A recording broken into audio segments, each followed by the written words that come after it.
Manchester City and Real Madrid enter the Champions League knockout stage in different circumstances, but with the same goal: to progress further in their quest to conquer the prestigious silver trophy.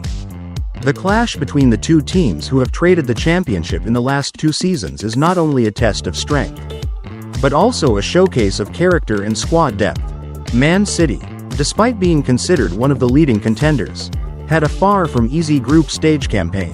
Pep Guardiola's side had to wait until the final match to secure their place in the top 24. A surprising fact considering the consistency they have usually displayed in previous seasons. This suggests that the English champions are experiencing certain issues, from squad rotation and injuries to key players, to signs of decline in their tactical approach.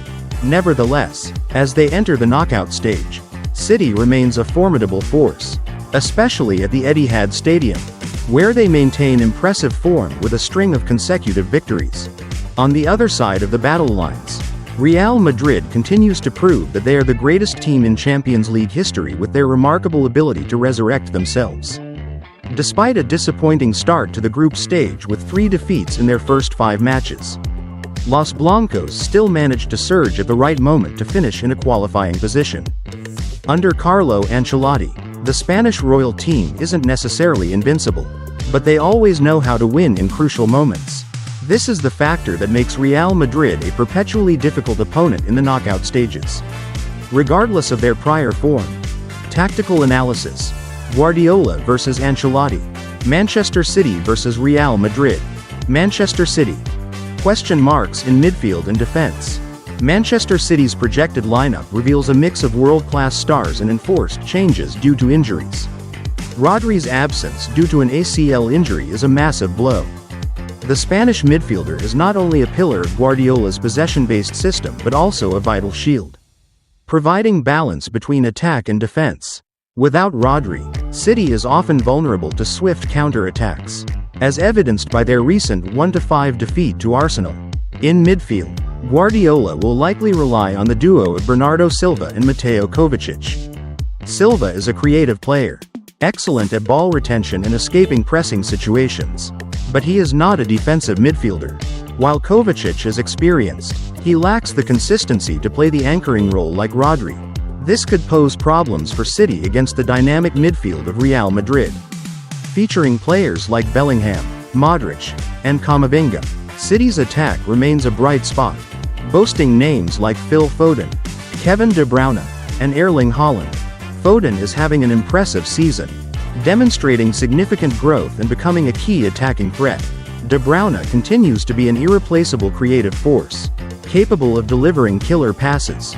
And, of course, Haaland remains a menace in front of goal, consistently finding the net even with limited opportunities. However, another concern lies in defense. Nathan Ake's injury means Guardiola may continue to deploy Josko Gvardiol at left back, with Ruben Dias and Manuel Akanji as the central defensive pairing.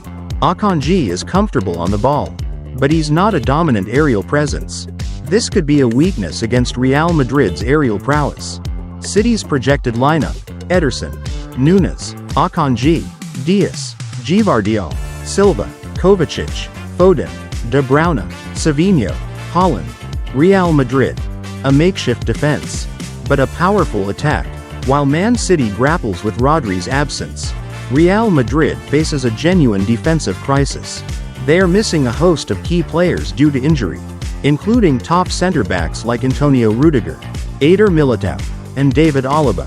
This forces Ancelotti into a makeshift solution, deploying Aurelien Tchouameni at center-back alongside the young Raul Asensio.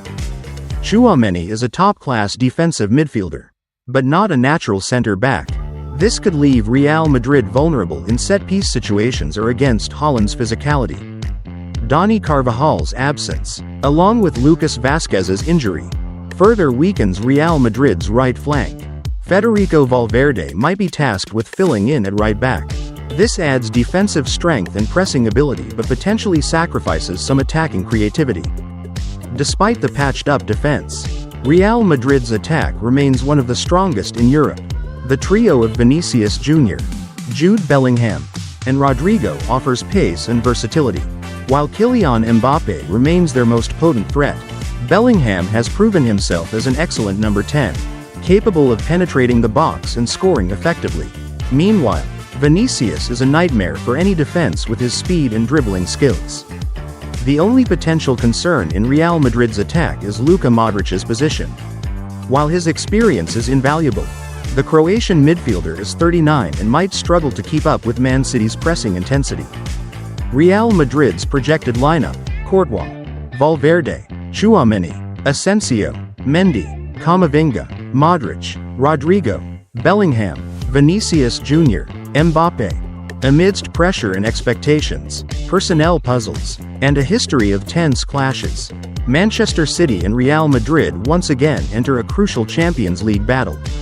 But this time, the context is different. This isn't the familiar semi-final or quarter-final encounter fans have witnessed over the past 3 seasons.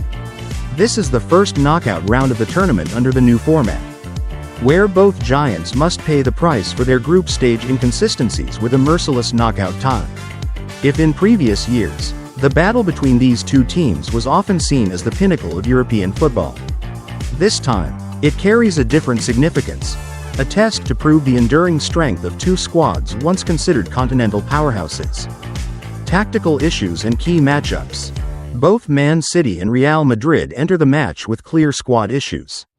One side faces questions about balance and ball control without Rodri, while the other grapples with a makeshift defense due to significant injuries across their backline. Guardiola understands his opponent's weakness and will undoubtedly seek to exploit it. Real Madrid's lack of key center-backs like Rudiger and Militao forces them to use Tchouaméni as a makeshift defender. This could be a vulnerability that Haaland, De Bruyne, and Foden will relentlessly target with their high-speed combinations. But Pep's biggest concern isn't the opponent's defense, but rather Ancelotti's counter-attacking setup. Playing Valverde at right back isn't just a temporary fix, it's a tactical maneuver.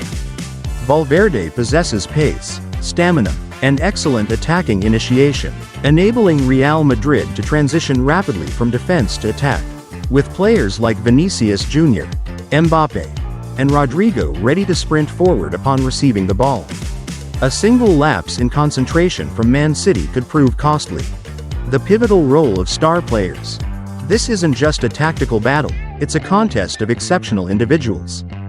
De Bruyne, as always, will be City's orchestrator, if anyone can conjure a moment of brilliance to pierce Real Madrid's defense. It's him. But can De Bruyne maintain his fitness and sharpness after recently returning from injury? If City wants to dominate, they need De Bruyne at his best, not a player who can only perform well for one half. Phil Foden is another key figure. This season, he has truly emerged as one of Man City's most dangerous players. Not only creative, Foden possesses a keen eye for goal and intelligent movement, allowing him to exploit spaces behind the opponent's defense. Erling Haaland, despite a poor record against Real Madrid, remains the biggest threat up front. Real Madrid's young center-back, Raúl Asensio, may be a promising talent, but facing a striker like Haaland in such a crucial match is a daunting task. If City can consistently supply Haaland with opportunities, his chances of breaking his Real Madrid duck are high. On the visitors' side, Kylian Mbappe is undoubtedly the most dangerous weapon. This is a match where Mbappe will want to prove why he's considered one of the best players in the world. If Real Madrid can draw City into a counter-attacking game, Mbappe will have the opportunity to showcase his speed and lethal finishing ability. Another crucial factor is Jude Bellingham. The Englishman has had an explosive season for Real Madrid, and in big games, he often makes the difference.